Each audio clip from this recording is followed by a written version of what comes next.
मसीह में प्यारे भाई और बहनों, आप सभी को जय मसीह की।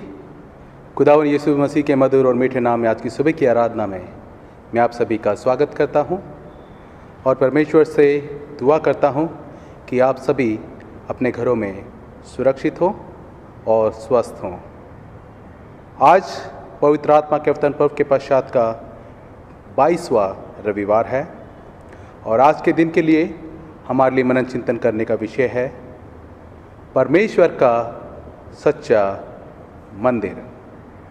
और आज परमेश्वर का वचन हमसे कहता है, हे सारी पृथ्वी के लोगों, यहोवा का जय जयकार करो, आनंद से यहोवा की आराधना करो, जय जयकार के साथ उसके सम्मुख आओ।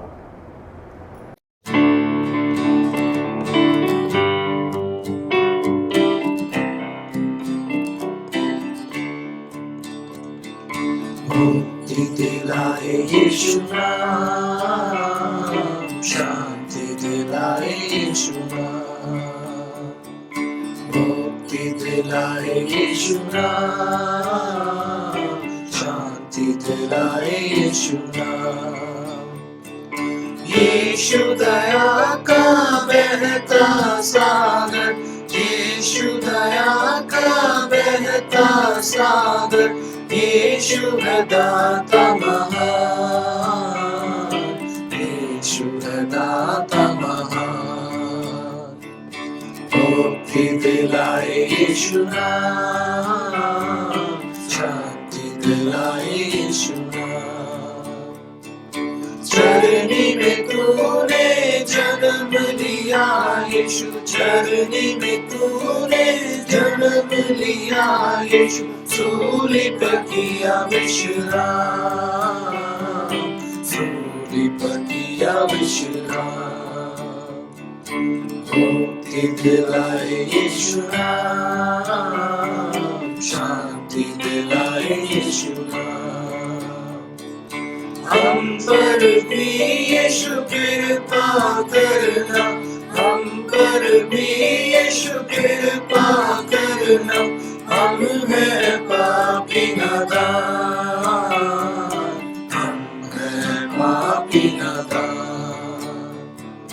मुक्ति दिलाए यीशु नाम, शांति दिलाए यीशु नाम। हम सबके पापों को मिटाने, हम सबके पापों को मिटाने यीशु हुआ बलिदान, यीशु हुआ बलिदान। मुक्ति दिलाए यीशु नाम, शांति दिलाए यीशु नाम। क्रूस पर अपना खून बहाया, क्रूस पर अपना खून बहाया, सारा चुकाया दाम, सारा चुकाया दाम। मुक्ति दिलाए यीशु नाम, शांति दिलाए यीशु नाम। मुक्ति दिलाए यीशु नाम, शांति दिलाए यीशु नाम। आइए हम सब मिलकर प्रार्थना करें।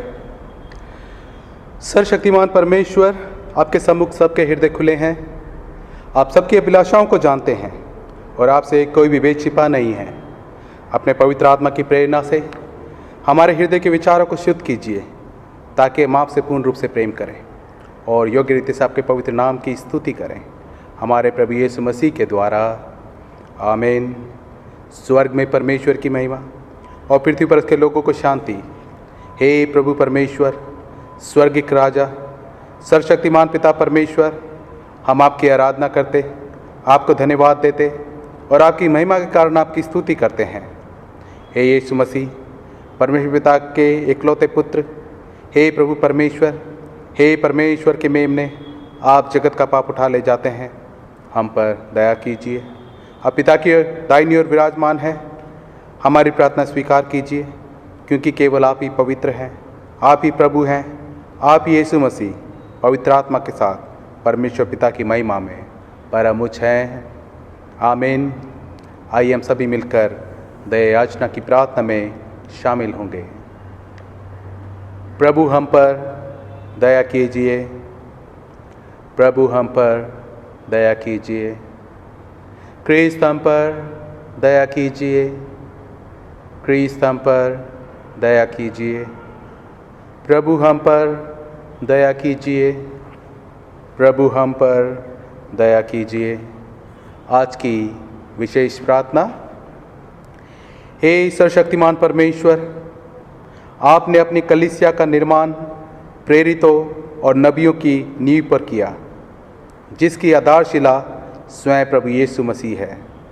वर दीजिए कि हम उनकी शिक्षा के द्वारा आत्मिक एकता में ऐसे जुड़ जाएं कि हम एक पवित्र मंदिर बन जाएं, जो आपको स्वीकार हो, हमारे प्रभु यीशु मसीह के द्वारा, जो आपके पवित्र आत्मा के साथ एक परमेश्वर है और अब तथा सदा सर्वदा जीवित और राज्य करते हैं। आमीन। आज का उत्तरवादी पाठ लिया गया है वचन संहिता 84, पहली और दूसरी आयत, चौथी आयत और 10वीं से 11वीं आयत। आप कृपया उत्तर करें। मैं यही निवास करूंगा, क्योंकि मुझे उसमें प्रसन्नता है। हे सेनाओं के यहोवा, तेरे निवास क्या ही प्रिय है। मेरा प्राण यहोवा के आंगनों की अभिलाषा करते हुए मूर्छित हो चला। मेरे तन मन दोनों जीवते ईश्वर को पुकार रहे हैं।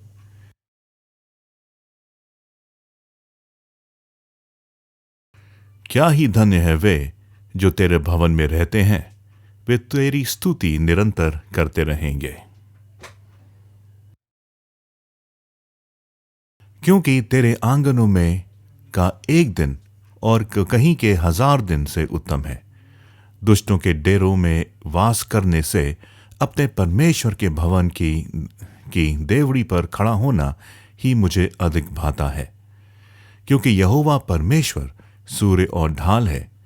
यहोवा अनुग्रह करेगा और महिमा देगा, और जो लोग खरी चाल चलते हैं उनसे वह कुछ अच्छा पदार्थ रख नहीं छोड़ेगा।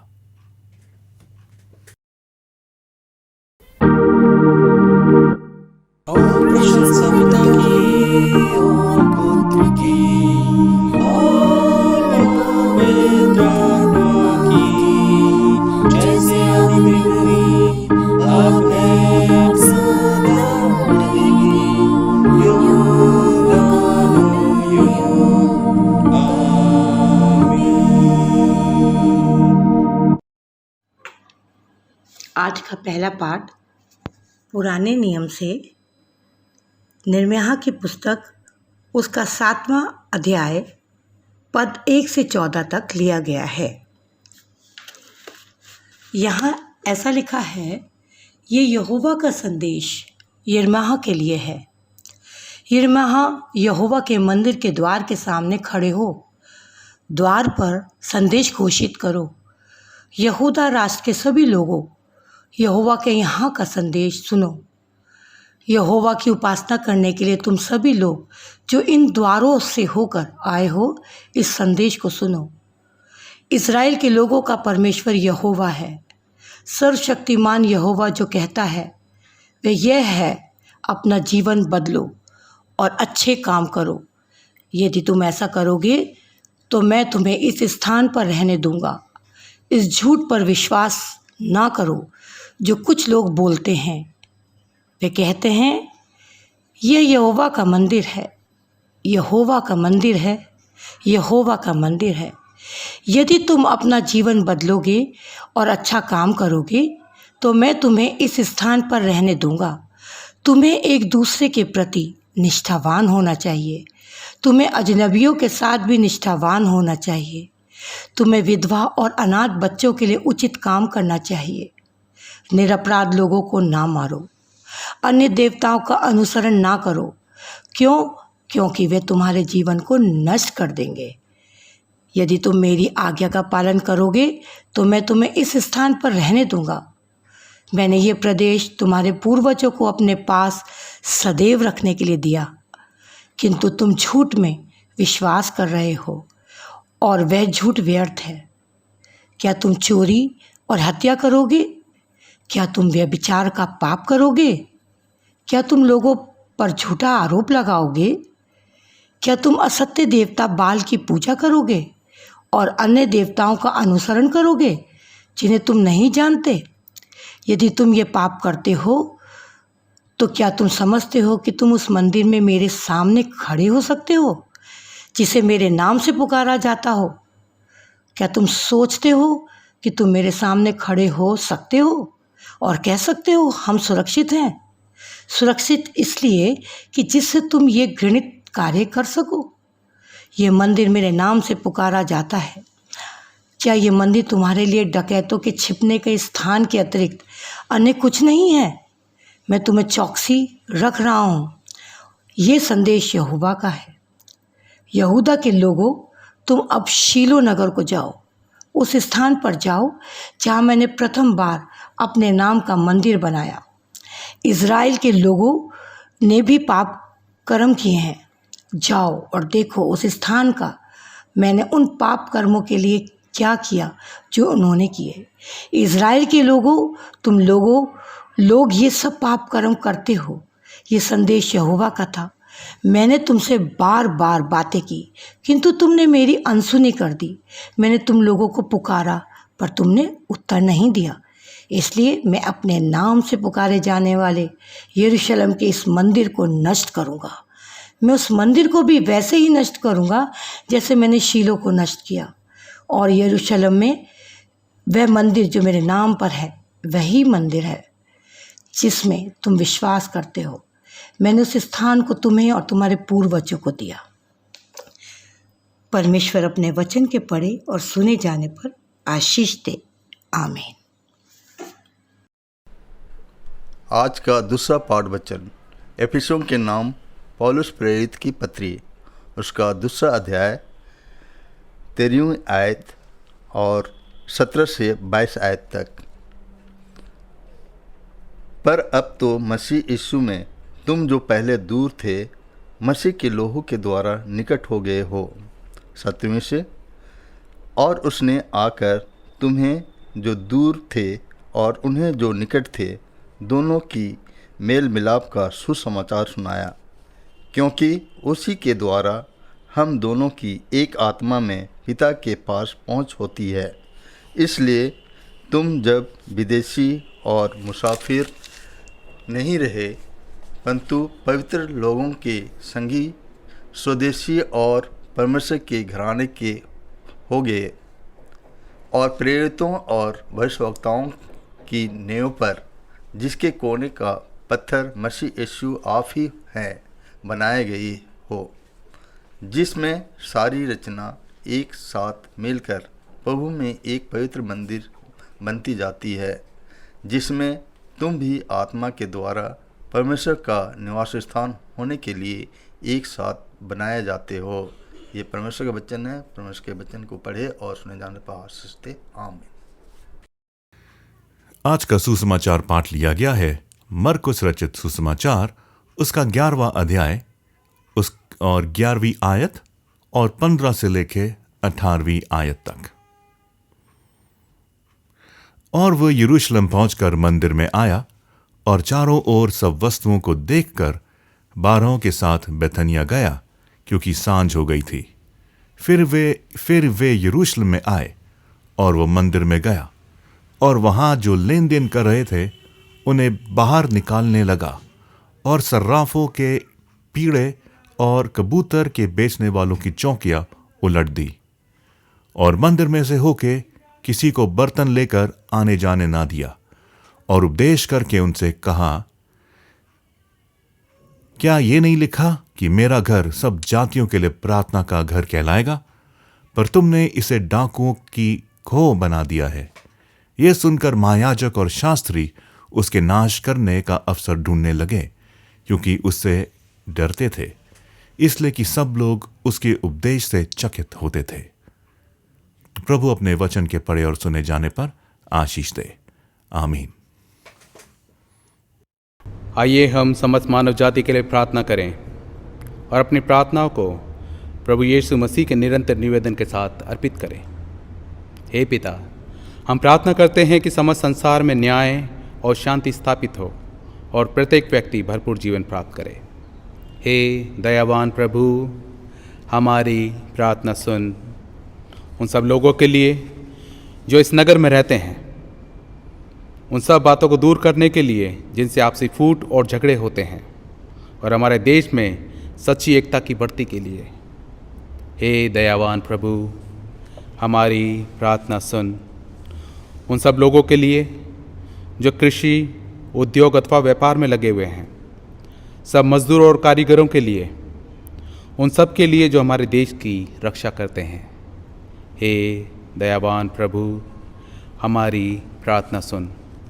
अध्यापकों और छात्रों, वैज्ञानिकों, लेखकों और कलाकारों और उन सब व्यक्तियों के लिए जो अन्य लोगों के विचारों और भावनाओं को प्रभावित करते हैं। हे दयावान प्रभु, हमारी प्रार्थना सुन।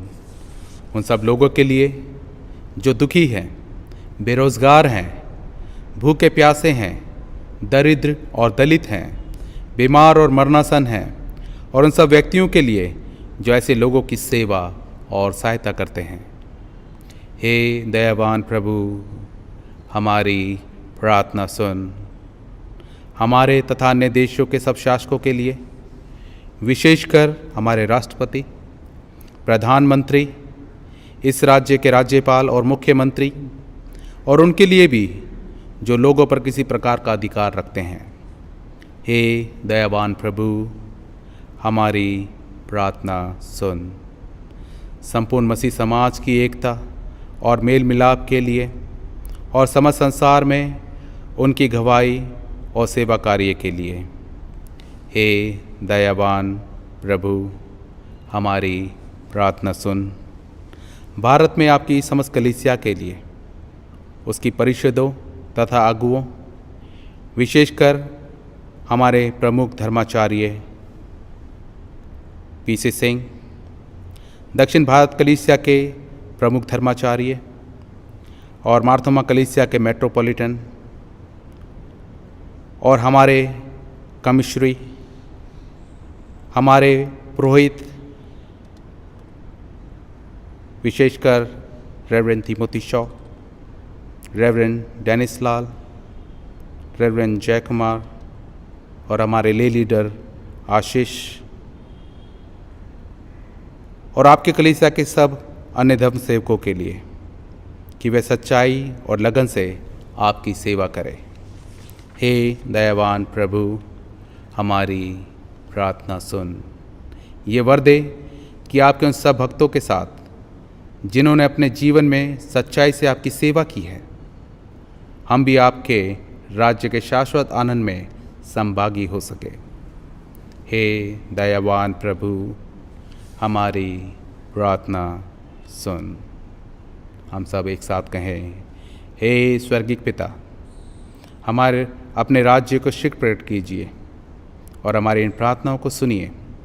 हम आपके पुत्र, हमारे प्रभु और उद्धारकर्ता यीशु मसीह के नाम से ये मांगते हैं। आमीन।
प्रिय भाइयों और बहनों, हमारे प्रभु यीशु मसीह ये कहते हैं, हमारा प्रभु परमेश्वर एकमात्र प्रभु है। तू प्रभु अपने परमेश्वर को अपने संपूर्ण हृदय, संपूर्ण प्राण, संपूर्ण बुद्धि और संपूर्ण शक्ति से प्रेम कर। ये पहली आज्ञा है। दूसरी ये है, अपने पड़ोसी को अपने समान प्रेम कर। इनसे बड़ी और कोई आज्ञा नहीं है।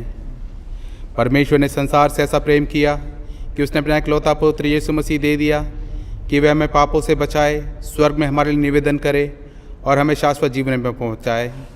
इसलिए हम पश्चाताप और विश्वास के साथ अपने पापों को स्वीकार करें। हम परमेश्वर की कृपा से उसकी आज्ञाओं का पालन करने का और सब लोगों के साथ मेल मिलाप और प्रेम से रहने का पक्का संकल्प करें।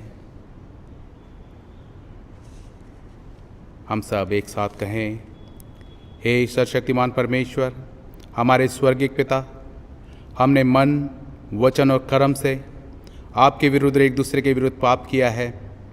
हमने अपनी अज्ञानता और दुर्बलता के कारण और जानबूझकर भी बुराई की है और भलाई करने में असफल रहे हैं।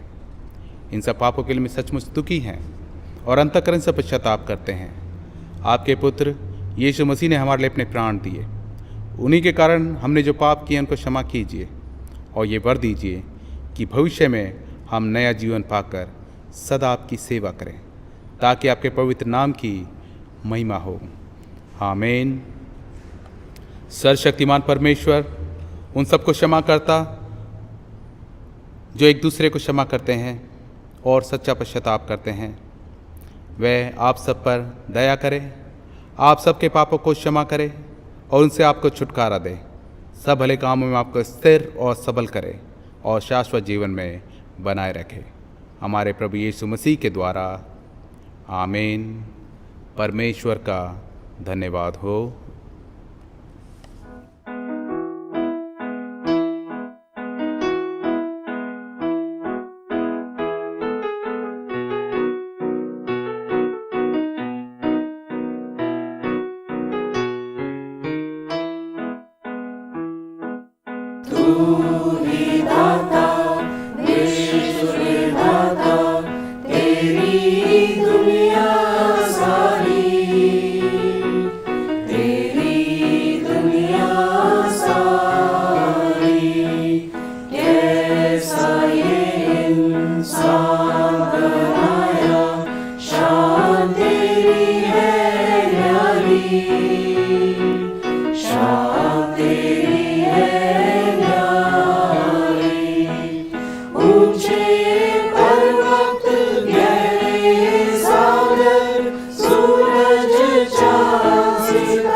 सारी तेरी दुनिया सारी। मसीह में प्यारे भाई और बहनों, एक बार फिर मैं आपका स्वागत करता हूं। और जब हम आज के प्रभु के पवित्र वचनों पर मनन चिंतन करने जाते हैं, आइए अपने स्वरों को झुकाएं, अपने आप को परमेश्वर की हजूरी में रखें। आइए प्रार्थना करें। धन्यवाद देते पिता परमेश्वर आपकी उत्तम आशीषों के लिए प्रभु जी, जो रोज़मर्रा की ज़िंदगी में हमें देते हैं। धन्यवाद देते हैं आज के समय के लिए, वक्त के लिए जो हमारे जीवन में आपने दिया है कि हम आपके वचनों को पढ़ सकते हैं, सुन सकते हैं। और प्रभु जी, जब हम उस पर मनन चिंतन करने जाते हैं तो होने दे प्रभु जी, हमारे हृदय को खोलें, हमारे दिमागों को खोलें पिता परमेश्वर। जो भी कुछ सुनते हैं, पढ़ते हैं प्रभु जी, उसको अपने हृदय में ग्रहण कर सकें।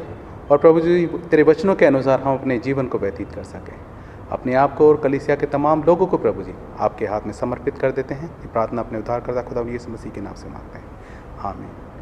मसीह में प्यारे भाई और बहनों, जैसा कि आज के दिन में हमने बाइबल से पाठ पढ़े, यिर्मयाह उसका 7:1-14, इफिसियों की पत्री 2 अध्याय 13 पद और 17 से 22 पद, मरकुस रचित सुसमाचार उसका 11वां अध्याय उसका 11वां पद और 15 से 18। जैसा कि हम जानते हैं कि आज का जो हमारा विषय है, परमेश्वर का सच्चा मंदिर। यदि देखा जाए तो परमेश्वर ने अपनी कलीसिया का निर्माण प्रेरितों और नबियों की नींव पर किया, जिसकी आधारशिला स्वयं प्रभु यीशु मसीह है। क्योंकि प्रभु यीशु ने अपनी सेवकाई के सारे समय में निष्कपट विश्वास की मांग पर अधिक जोर दिया और साथ ही दमनकारी धार्मिक संरचनाओं और प्रथाओं का विरोध भी किया था। और आज के दिन जब हम आज के विषय पर हम लोग जब मनन चिंतन करते हैं, आज के वचनों पर हम जब मनन चिंतन करते हैं, तो इसमें हम देखते हैं कि परमेश्वर का सच्चा मंदिर जो इज़राइल के साथ परमेश्वर की उपस्थिति का प्रतीक था। परमेश्वर का मंदिर हमारे लिए हमेशा पवित्रता और धार्मिकता का घर होना चाहिए। जैसा कि आज के दिन हमने पढ़ा यिर्मयाह उसका 7:1-14, जिसमें यिर्मयाह यहूदी लोगों से अपने जीने के तरीके को बदलने का आग्रह करता है, क्योंकि उनके जीवन में बुराइयां अधिक थी। वे झूठ पर विश्वास करते थे, झूठे धर्म के सिद्धांतों पर वे जी रहे थे, जिसके लिए परमेश्वर ने यिर्मयाह को मंदिर में आने वाले लोगों को मंदिर के प्रवेश के द्वार पर खड़ा होकर परमेश्वर का संदेश सुनाने के लिए उसे कहा था, जिसमें परमेश्वर का यहूदी लोगों के लिए ये संदेश था, यदि उन्हें परमेश्वर के वायदे किए हुए देश में रहना है तो उन्हें अपने जीवन की तमाम बुराइयों को अपने जीवन से दूर करना होगा, अपने जीवन से निकाल फेंकना होगा, जिसमें उनका चाल चलन, उनके बुरे काम, जैसे कमज़ोरों का शोषण करना, निर्दोषों पर हिंसा करना, दूसरे देवताओं के पीछे चलना, चोरी, हत्या, व्यभिचार, लालच और झूठी शपथ खाना आदि। क्योंकि इन यहूदियों का सोचना यह था कि कोई भी गलत काम करने के बाद यदि वह यहोवा के भवन में एकत्रित होकर अपने आप को वो बचा सकते हैं, परंतु सच्चाई इससे बिल्कुल अलग है।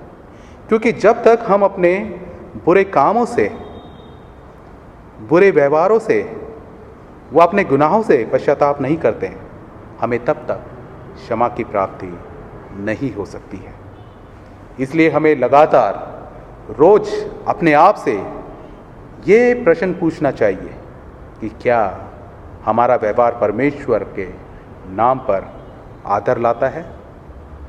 या फिर शर्म लेकर आता है।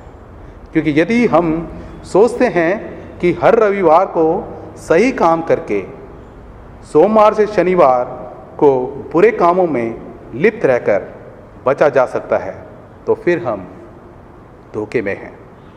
क्योंकि परमेश्वर का अनुग्रह पाप की अनुमति बिल्कुल भी नहीं देता है।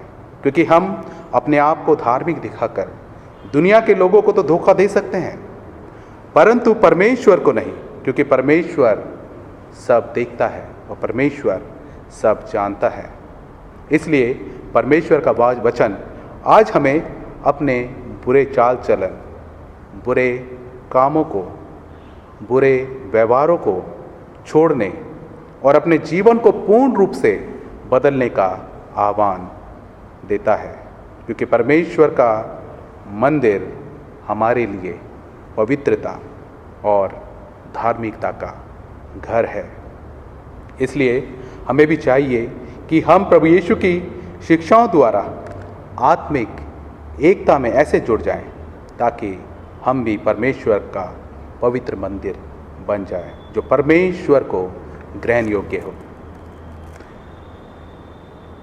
दूसरा हम देखते हैं कि परमेश्वर का मंदिर व्यापार और शोषण या राजनीति का घर नहीं होना चाहिए। यदि हम आज के सुसमाचार पाठ में देखते हैं तो यहाँ पर हम परमेश्वर के मंदिर के शुद्धिकरण के विषय में पाते हैं, और मंदिर के इस शुद्धिकरण की घटना को हम बाइबल में चारों सुसमाचार में पाते हैं। मरकुस 11:15 से 18, मत्ती 21:12 से 17, लूका रचित सुसमाचार 19:45 से 48, यूहन्ना 2:13 से 22 पद। परंतु संत मत्ती ने अपने सुसमाचार में कुछ विस्तार से ही इसका वर्णन किया है। और वचन के अनुसार हम पाते हैं कि सभी यहूदियों के लिए यरूशलेम में एक बड़ा व पवित्र मंदिर था, और इस मंदिर की प्रमुख इमारत के चारों ओर एक बाहरी परिसर था जो अन्य जातियों का अर्थात गैर यहूदियों का आंगन भी कहलाता था, जहाँ पर गैर यहूदी लोग एकत्रित होकर प्रार्थना करते थे, जो बाद में आर्थिक गतिविधियों के केंद्र बन जाने के कारण और मंदिर के इस परिसर में यहूदी अधिकारियों ने अपनी छोटी छोटी दुकानें खोलने के कारण, ताकि मंदिर में आने वाले तीर्थ यात्रियों से बड़ी कुर्बानी चढ़ाने के लिए कबूतर व जानवर उनकी दुकानों से खरीदे जा सके। इसके साथ साथ अपनी मुद्रा को या पैसों को बदल सके, क्योंकि मंदिर का कर या टैक्स केवल मंदिर की विशेष मुद्रा से ही चुकाया जाता था। क्योंकि हम ये जानते हैं कि जहाँ पर गैर यहूदी प्रार्थना करते थे, उनकी उस जगह को इन यहूदियों ने अपने फ़ायदे के लिए उन दुकानों को खोलने के लिए वहाँ पर उन्होंने उस जगह को कब्जा लिया था। परंतु मंदिर के दुकानदार वो व्यापारी लोग गरीब तीर्थ यात्रियों को हमेशा धोखा देते थे, वह उन्हें ठगते थे और वे उनसे बहुत लाभ व मुनाफा कमाते थे। इसके साथ साथ कई सारे धार्मिक और राजनीतिक अधिकारी भी भ्रष्ट हो चुके थे, जो गरीब लोगों को लूटने एवं धोखा देने में कोई भी कसर नहीं छोड़ते थे, और ये जानबूझकर की जाने वाली लूट मार थी, जिससे केवल गरीब वर्ग के लोगों को अधिक तकलीफ होती थी, क्योंकि ये लोग अपना कर या टैक्स बड़ी ही मुश्किल से दे पाते थे, और ये कर देना प्रत्येक यहूदी पुरुष के लिए अनिवार्य था। और ये कर लगभग उस समय की 2 दिन की मजदूरी के बराबर होता था, और ये कर यरूशलेम में आने वाले प्रत्येक व्यक्ति को देना पड़ता था। और इसमें देखने वाली बात ये थी कि यह व्यापार मंदिर के परिसर के अंदर ही होता था, और वे लोगों को सभी चीज़ें, पशु पक्षी जो कुर्बानी के लिए बेचे जाते थे बड़े महंगे दामों में वह उन्हें बेचते थे, जबकि मंदिर के बाहर वही पशु पक्षी सस्ते दामों में मिल जाते थे। परंतु मंदिर के अधिकारियों के द्वारा उन पशु पक्षियों में कोई ना कोई दोष निकालकर उन्हें रिजेक्ट कर दिया जाता था, जिसकी वजह से प्रत्येक व्यक्ति को कुर्बानी के लिए पशु पक्षियों को मंदिर के परिसर से ही खरीदना पड़ता था। कहने का मतलब ये है कि वहाँ पर भी जो है लोगों के बीच में धोखाधड़ी मौजूद थी। लोग अपने फ़ायदे के लिए लोगों से अधिक पैसा वसूलते थे। अतः ये गरीब तीर्थ यात्रियों पर जानबूझकर किया जाने वाला शोषण था, जो इस प्रकार के कार्यों को करके वे परमेश्वर के हुक्म को तोड़ रहे थे कि तू चोरी ना करना, जो 10 हुक्मों में से एक हुक्म था। क्योंकि यहाँ पर लोगों से अधिक पैसा वसूलना व ठगी करना, धोखा देना, लोगों का शोषण करना आदि भी तो एक प्रकार की चोरी ही तो है, जो यहूदी लोग इस मंदिर में व्यापार के द्वारा करते थे। और यहाँ पर इससे भी बुरी बात ये थी कि जहाँ पर ये लेन देन होता था, जहाँ पर लोगों का शोषण होता था, उसे हन्ना का बाजार कहा जाता था, क्योंकि हन्ना एक महापुरोहित था और मंदिर के परिसर में जितनी भी दुकानें थी वह सभी दुकानें हन्ना पुरोहित की ही संपत्ति थी।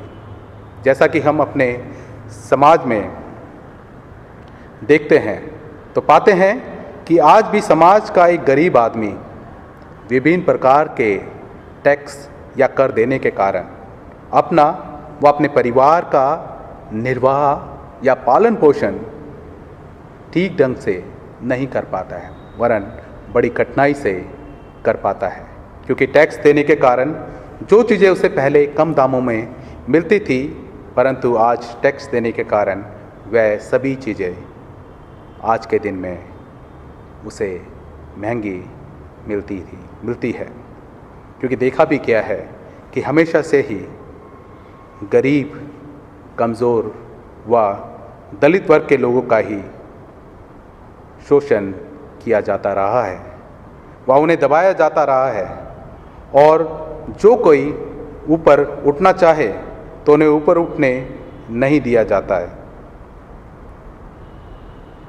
तो इसलिए हमें एक मसीह होने के नाते हमारा इन लोगों के प्रति क्या रोल होना चाहिए, इस पर हमें विचार करना चाहिए।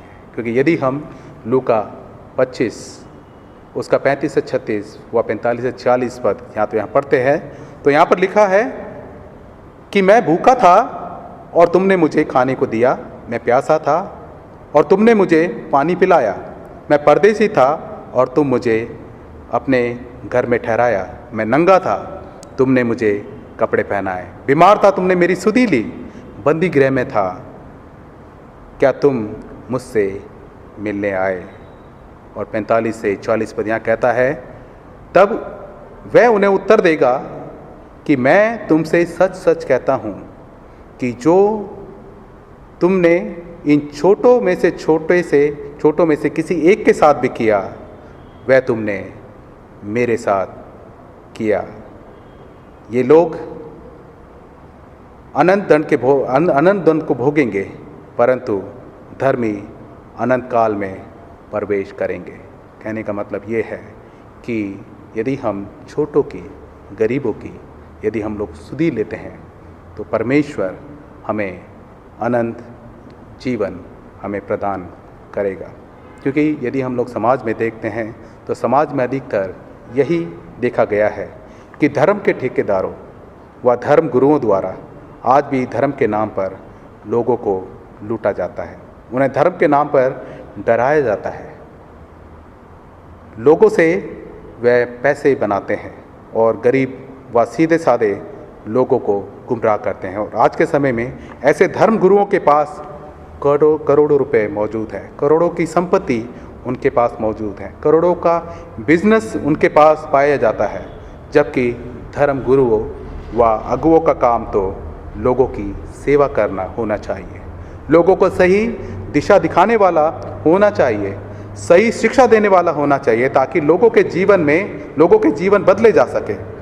परंतु अधिकतर ये देखा गया है कि लोगों का धर्म के नाम पर जो गरीब हैं, कमज़ोर हैं, दलित वर्ग है, उनका हमेशा से शोषण ही किया जाता है। जबकि धर्म गुरुओं का वास्तविक कार्य तो गरीबों व ज़रूरतमंदों की सेवा करना होना चाहिए, ना कि अपनी सेवा करवाना। जैसा कि प्रभु यीशु ने भी हमें सिखाया है कि हमें किस प्रकार की सेवा करनी चाहिए। इसलिए यदि हम भी गरीबों की, कमज़ोरों की, ज़रूरतमंदों की सेवा में अपने सच्चे दिल से योगदान देते हैं, तो हम उनके पिछड़ेपन को दूर कर उन्हें तरक्की व उन्नति दे सकते हैं। क्या मैं और आप इसके लिए तैयार हैं? क्योंकि इसके विषय में मुझे और आपको भी सोचने की ज़रूरत है कि हम ऐसे लोगों की कितनी सेवा करते हैं। क्योंकि प्रभु का वचन क्लियरली कहता है, इन छोटों में से किसी के साथ भी तुमने किया, वो मेरे साथ किया। क्योंकि पैसा इंसान को ऊपर तो ले जाता है, परंतु इंसान पैसों को कभी भी ऊपर नहीं लेके जा सकता है। क्योंकि इंसान की कमाई छोटी या बड़ी हो सकती है, परंतु रोटी का साइज़ हर एक घर में अधिकतर एक समान ही होता है। इसलिए जब ईश्वर ने हम में जब कोई फ़र्क नहीं किया, तो हम कैसे दूसरों में फ़र्क कर सकते हैं? परमेश्वर का मंदिर इबादत, प्रार्थना व शांति का घर होना चाहिए। अतः इसलिए वचन के अनुसार जब प्रभु यीशु ने मंदिर के अंदर तमाम प्रकार की आर्थिक बुराइयों को जब देखा, जिसमें मंदिर में व्यापार के द्वारा गरीब व कमज़ोर लोगों को ठगा जा रहा था, उनका शोषण किया जा रहा था, और इसमें सबसे बड़ी गलती ये थी कि इसमें व्यापार गलत स्थान पर किया जा रहा था, जिसके कारण मंदिर की पवित्रता को नष्ट किया जा रहा था और अशुद्धता मंदिर के परिसर के चारों ओर फैली हुई थी, जिसके कारण मंदिर की पवित्रता अशुद्ध हो रही थी। इसलिए प्रभु यीशु को परमेश्वर के मंदिर में व्यापार करने वाले लोगों पर बहुत अधिक गुस्सा आया और प्रभु यीशु ने सबको मंदिर से बाहर निकाल दिया और उनकी मेज़ों को व उनके तख्तों को उलट दिया, क्योंकि उनका क्रोध न केवल आर्थिक गतिविधियों की ओर था, परंतु इस बात की ओर भी था क्योंकि इस गतिविधियों ने गैर यहूदियों का, जिन्हें आराधनालय के केंद्र में जाने की अनुमति नहीं थी, उनका परमेश्वर की आराधना करने का अवसर भी मुश्किल कर दिया था। क्योंकि जिस स्थान पर गैर यहूदी प्रार्थना करते थे, उस स्थान को इन व्यापारियों ने अपने कब्जे में ले लिया था। इसलिए प्रभु यीशु ने यशाया 56 उसका 7 पद से उदाहरण देकर कहा, जो मरकुस 11 उसका 17 में भी हमें मिलता है कि परमेश्वर का मंदिर सब जातियों के लिए प्रार्थना का घर कहलाएगा, परंतु तुम यहूदियों ने इसे डाकुओं की खो बना दिया है। और इसमें हम उदाहरण स्वरूप उस अंजीर के वृक्ष को भी देख सकते हैं।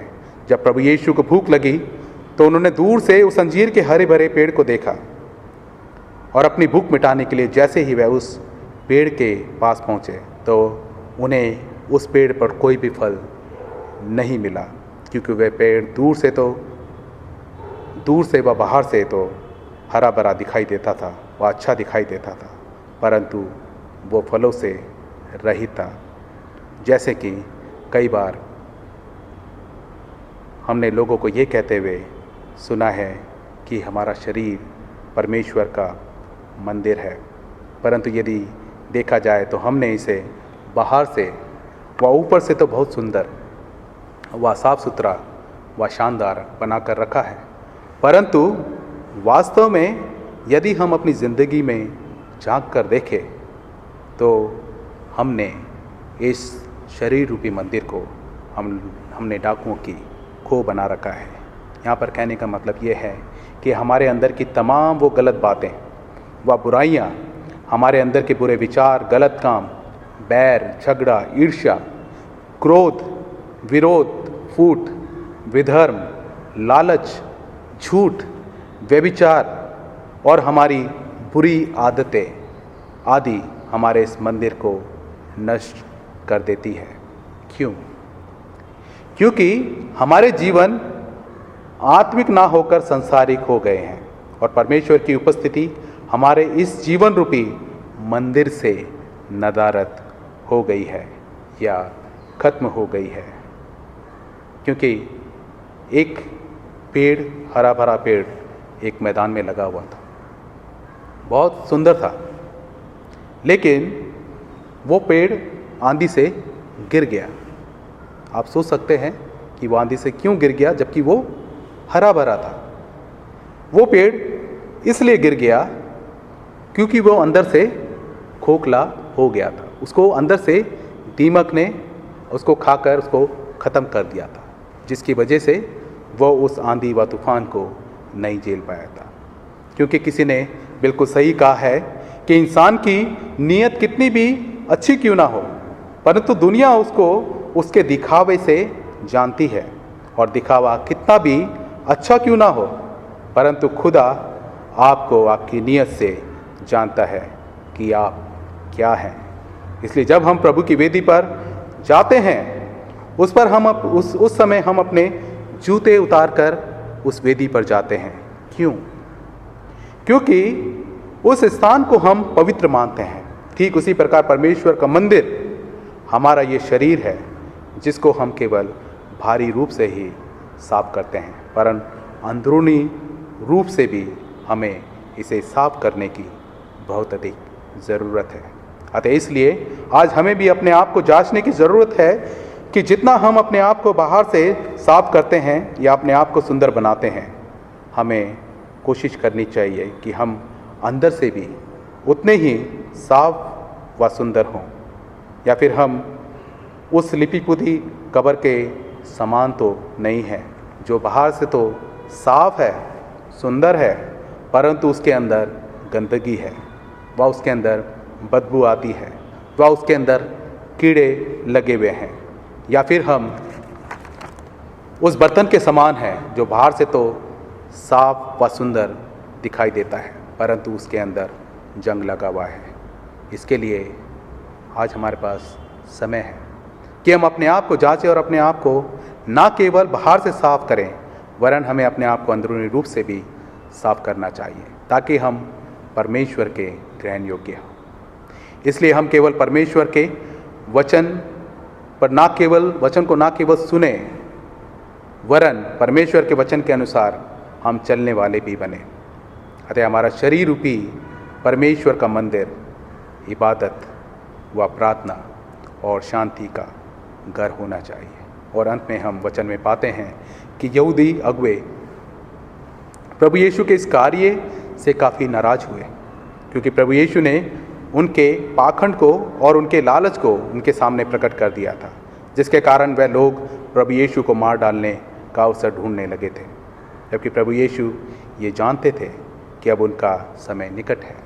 इसलिए उन्होंने परमेश्वर के कामों को हमारे बीच में पूरा किया, और इसके साथ साथ उन्होंने अपने इस साहस के काम के द्वारा से हम में से हर एक को एक साहसी मसीह बनने के लिए प्रेरित भी किया है, और हमारे सामने एक ऐसा उदाहरण छोड़ा है कि हम कभी भी इस बात से लज्जित ना हो कि हम किसके हैं और किसकी सेवा करते हैं।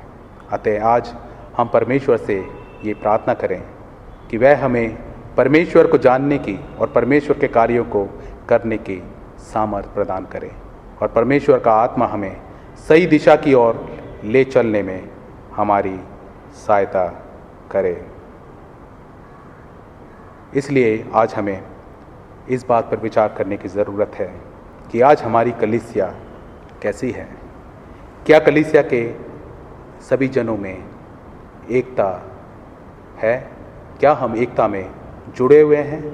क्या हमारी कलीसिया में पूर्ण शांति है? क्या हम परिवार के रूप में एक दूसरे के साथ प्रेम पूर्वक रहते हैं? यदि नहीं, तो परमेश्वर की सामर्थ आज ही हम मांगे कि परमेश्वर हमारा मार्गदर्शन करे, कि ताकि हम कलीसिया रूपी परमेश्वर के मंदिर को तमाम बुराइयों को दूर कर सकें, व परमेश्वर के मंदिर को हम लोग शुद्ध व पवित्र करें व मजबूत करें। ये मेरी और आपकी जिम्मेदारी है। आज हमें इस तरफ सोचने की ज़रूरत है, हम परमेश्वर के मंदिर को किस प्रकार रखते हैं, परमेश्वर के मंदिर को शुद्ध या पवित्र करते हैं या उसको हम लोग गंदा रखना चाहते हैं। ये आज के दिन हमें सोचने की ज़रूरत है। खुदा हमको सामर्थ्य दे कि हम अपने इस शरीर रूपी मंदिर को साफ व स्वच्छ रखें। खुदा आप सबको बहुतायत की आशीष दे। आमीन। आइए हम सब अपने विश्वास वचन को दोहराएंगे। हम एक परमेश्वर सर्वशक्तिमान पिता पर विश्वास करते हैं, वह स्वर्ग और पृथ्वी का और समस्त दृश्य एवं अदृश्य वस्तुओं का करता है। हम एक प्रभु यीशु मसीह पर विश्वास करते हैं, वे परमेश्वर का इकलौता पुत्र, सर्वयुगों से पहले पिता से उत्पन्न, परमेश्वर से परमेश्वर, ज्योति से ज्योति, सत्य परमेश्वर से सत्य परमेश्वर, कृत नहीं वरन उत्पन्न है। उनका और पिता का तत्व एक ही है। उन्हीं के द्वारा सब वस्तुएं बनी। हम मनुष्य के लिए और हमारे उद्धार के निमित्त वे स्वर्ग से उतर आए। पवित्र आत्मा की सामर्थ्य से वे कुंवारी मरियम से जन्मे और मनुष्य बने। पैंतुस पिलातुस के शासन में वे हमारे लिए क्रूस पर चढ़ाए गए। उन्होंने दुख भोगा, वे मरे और गाड़े गए। पवित्र शास्त्र के कथन के अनुसार वे तीसरे दिन जी उठे। वे स्वर्ग पर चढ़ गए और पिता की दाहिनी ओर विराजमान हुए। वे जीवितों और मृतकों का न्याय करने के लिए महिमा के साथ फिर आएंगे और उनके राज्य का कभी अंत न होगा।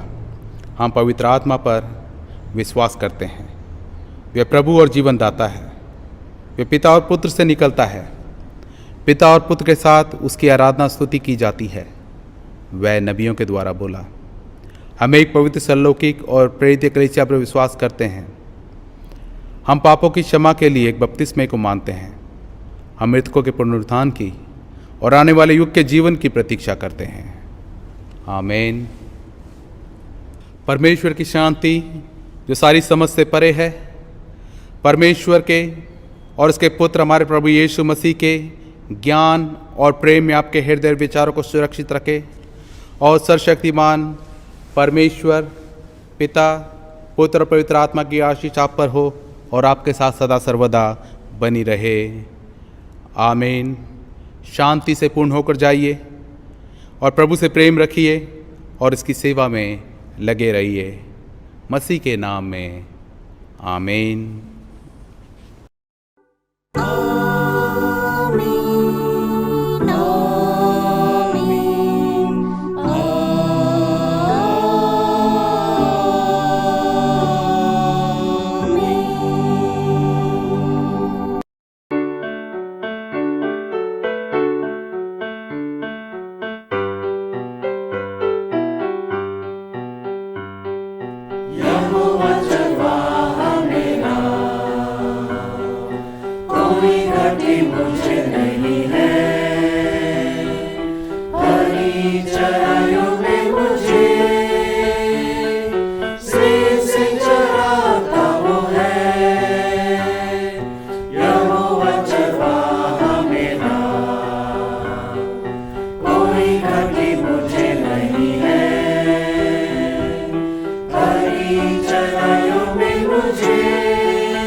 से चराता वो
मैया